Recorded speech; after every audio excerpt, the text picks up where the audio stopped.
Furthermore, I wanted to showcase the ability to submit fixing pull requests into your Azure repositories. So here I'm in the same repository, Debricked Azure DevOps tests, and I can try to generate a pull request here that fixes this particular vulnerability using our sophisticated graph databases to fix them at the root level, even though we have transitive vulnerabilities. So here I will update Karma to fix a vulnerability in Socket.io parser. We can decide on the commit message. And when I press confirm here, we discover that, we have an Azure DevOps integration here. So we need to provide a host and a token. And we can see that I have the host as my name here. And on the token side, you can generate an access token if you go into your user settings and personal access token, or if you have organization, I think you can generate organizational tokens as well. But I'm going to generate a personal one. So Debricked P pull request. And you probably want to set this to a custom date that is far away so you don't get blocked. But then we need, as stated in our documentation, we need grant the code read write manage scope to be able to update the code. So let's give it that scope and create. And here we have our token, and I'll enter this here. And now we have this in the Debricked tool, and we can submit fixing pull requests. So let's wait a minute and see if we can succeed in fixing this vulnerability.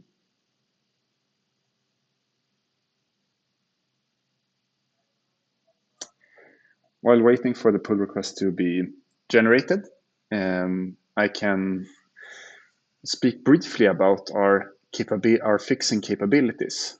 So as you can see, we have a vulnerability in Socket.io parser in this particular version, and we need to get this to update to 4.0.5. To do this, if you search on the web, you are sometimes recommended to actually force update Socket.io parser,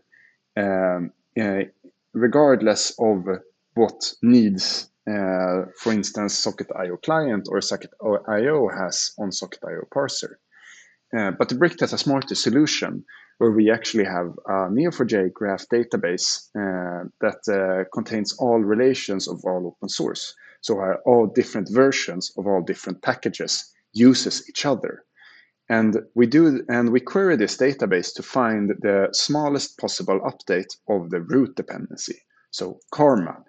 To get this to a safe version of Socket.io parser.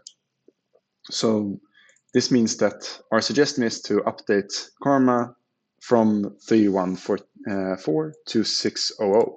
And what this does is that it contains any potential break-in changes into the layer between your code and the dependencies, meaning that you are in control of any potential updates or breakage that may happen, and you don't need to manage breaking changes in between layers of dependencies that you have a hard time actually controlling. And no one wants to end up on a fork of death. So our vulnerability fix was successfully generated, and we can view the pull request here.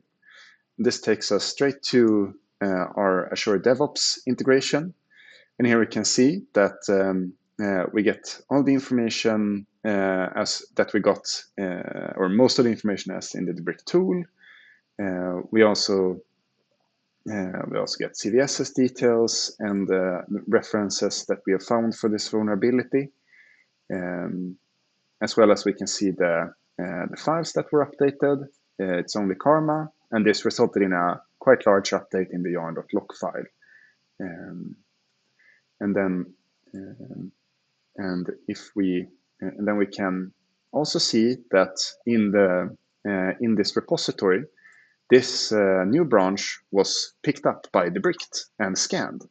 So if we look here, we should see that that vulnerability was not present anymore. So this is the vulnerability I was looking at. And in this branch, we have actually fixed this vulnerability. So if we go ahead and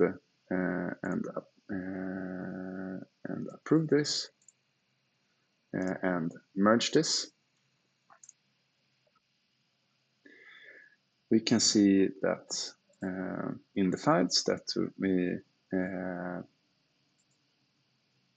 just made these updates, and we should see karma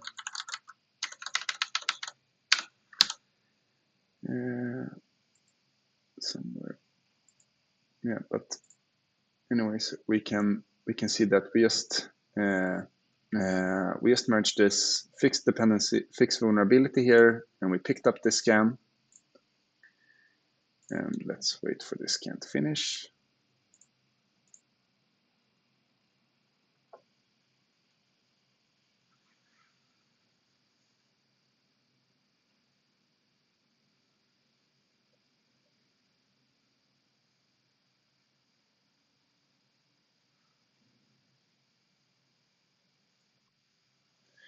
It finished in 5 seconds.